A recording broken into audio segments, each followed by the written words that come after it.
இந்த படத்தை பத்தி ஏதாவது ஒர்க் பண்ண எக்ஸ்பீரியன்ஸ் பத்தி உங்களுடைய அபிப்பிராயம்? இது வரைக்கும் வந்து ஃபர்ஸ்ட் கதை கேட்டேன்.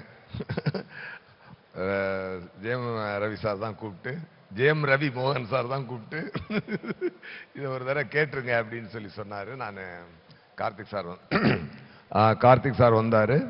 வந்தப்போ கதை சொன்னார்.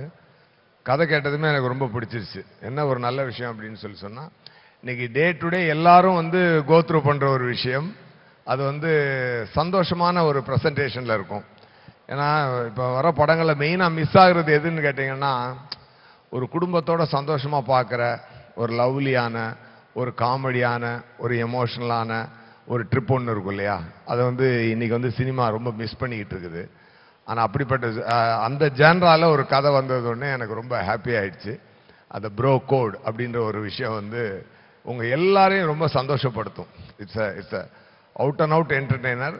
ரவிமோகன் சாரோட ஸ்டுடியோஸில் ஃபர்ஸ்ட் படமாக இது வர்றது வந்து டெஃபினட்டாக அது ஒரு நல்ல விஷயம். கதை கேட்டதும் நான் உடனே எஸ் சொல்லிட்டேன். எனக்கு எப்பொழுதுமே எனக்கு கதை பிடிச்சதுன்னா முதல்ல ஜம்ப் உள்ள, அவ்வளோதான். அது மாதிரி அப்போ ரவி சார்ட்ட சொன்னேன், எனக்கு ரொம்ப பிடிச்சிருக்கு சார் அப்படின்னு சொல்லி சொன்னேன். ரொம்ப அதுக்கப்புறம் எல்லா விஷயங்களும் நடந்து இன்னைக்கு இவ்வளோ தூரம் பூஜை வரைக்கும் வந்துருச்சு. அந்த நம்ம சாரு இவர் எல்லாம் ஒரு பயங்கர நடிப்பு பட்டாளங்கள்லாம் உள்ள வந்தாச்சு. மல்டி ஸ்டார் காஸ்டிங் ஒரு அருமையான ஒரு படமாக இது இருக்கும். உங்க எல்லாரையுமே ரொம்ப நல்லா என்டர்டெயின் பண்ணும். அதான்.